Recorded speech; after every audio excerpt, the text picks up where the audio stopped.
All right, we're skipping the normal intro. This is the most excited I've been to make a deck video for you guys in a long time.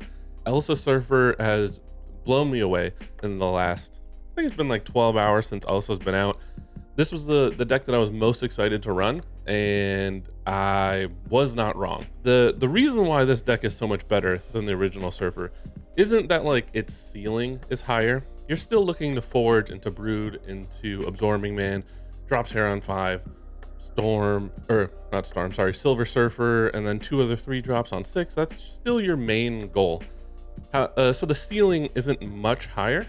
However, the floor has been brought up so much that the consistency of the deck is just unreal.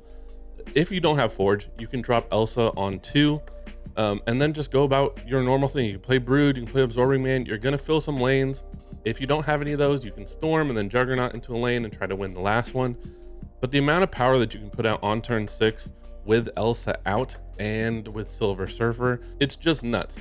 Elsa also gives you another thing to drop on 5. Sometimes with this deck, if you don't have Nova, if you don't have Sarah, you're just playing 1 3-drop on 5, and now you can play a 3-drop and Elsa, which then sets up your turn 6 to fill up some more lanes and get a good amount more power out there. It reminds me of the old Silver Surfer. Obviously, it's not the same, but the old Silver Surfer used to give +3 to each 3-drop at each location, which was about 4 power extra total per location you filled up. Elsa gives you that location that you fill up, it gives you 3 extra power. So it's not quite as strong as the old Silver Surfer. However, it does pick up some of the slack, and it is performing really well, and I've been super excited about it.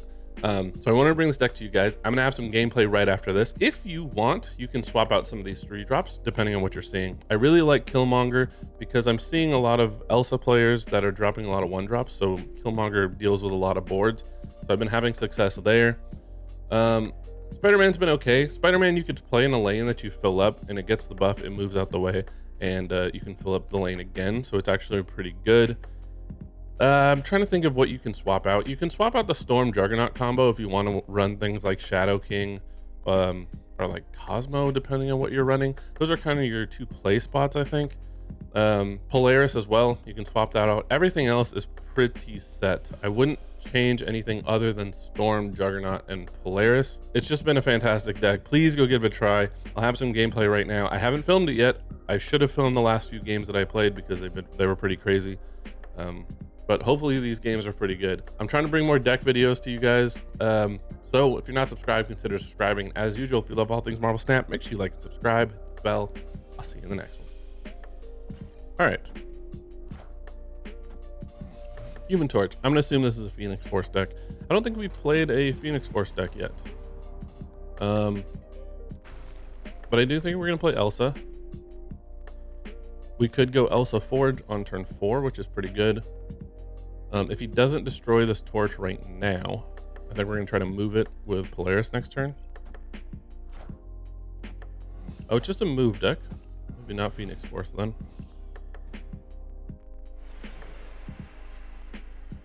That's kind of annoying. I don't think Polarising anything is the move at the moment. Killmonger now wouldn't be terrible, but I think he's going to play more Human Torches, so I don't really want to do that. I like Juggernaut to kick stuff off of cloning vats.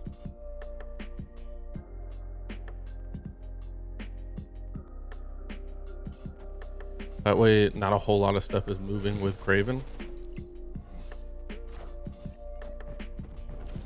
It's going to be a tough one to win. Locations are not in our favor here. So, are we going to fill up lanes? Is the question. I like Elsa into Forge.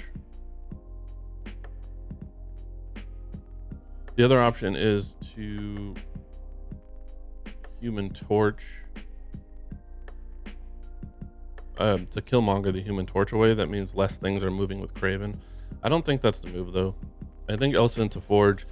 Then we're gonna play a Sarah and then look to just fill up some lanes.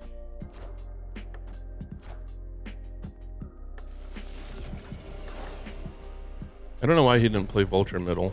He just doesn't want Vibranium Mines, I guess.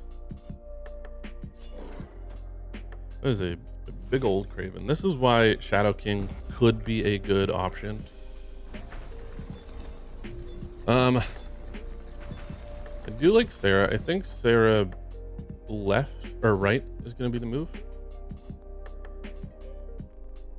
And then we would be looking for some sort of a Killmonger play. Killmonger's going to get rid of a lot of power over there.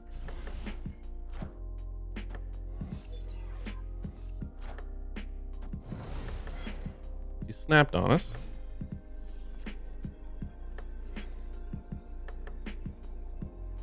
So what's the play then? I think the play is going to be for Vibranium Mines and Bifrost. I don't think we need that much power in Bifrost.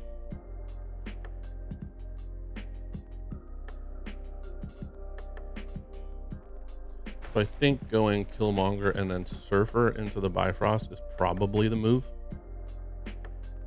We're getting a good amount of power with the double Elsas here.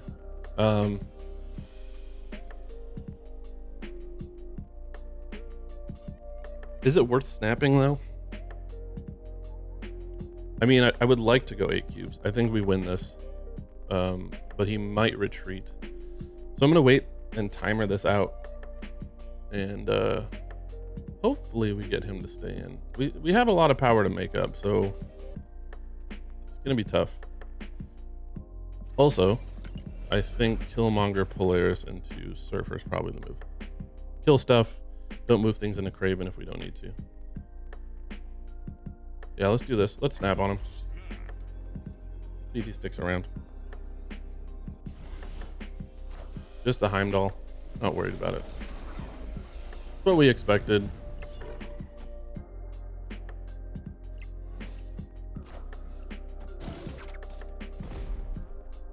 And now we get to see the power of Elsa.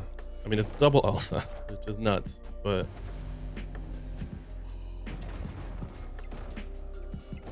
Oh my god, that was so close.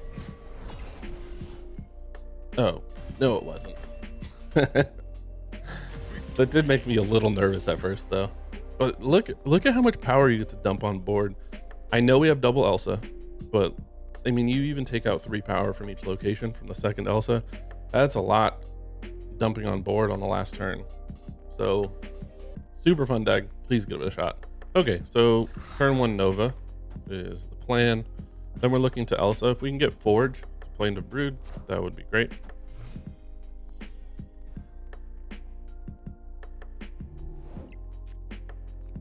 Yeah, we're gonna Elsa, probably Storm middle, Storm Juggernaut, and then Brood right, depending on what it is.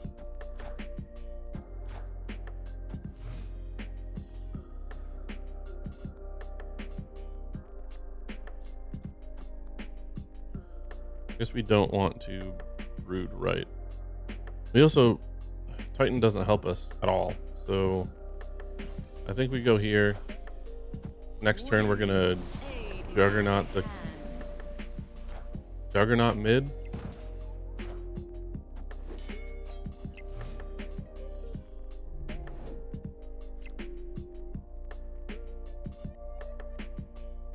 We can also gamble and try to hit the kitty like this.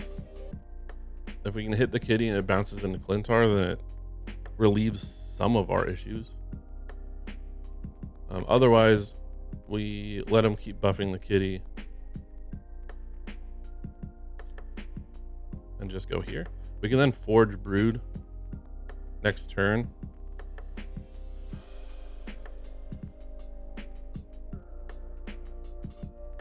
Let's do that. Let's just get as much power as possible.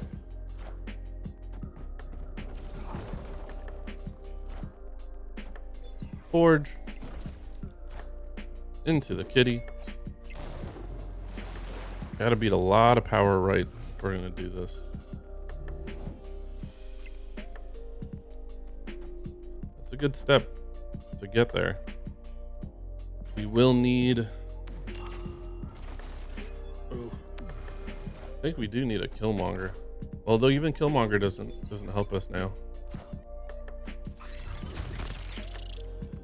A lot of power, but it's not enough. Yeah, that sucks. Because it's gonna be, what was it, 27?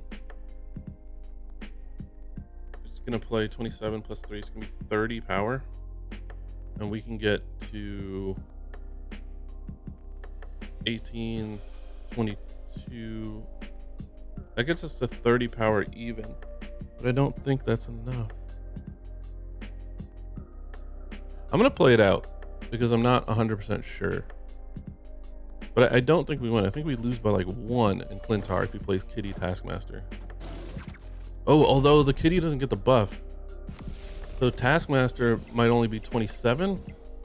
In which case I think we win by 1?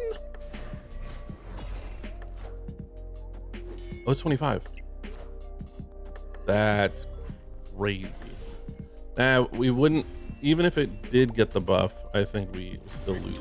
Or we still win there. But I'll take it. That's kind of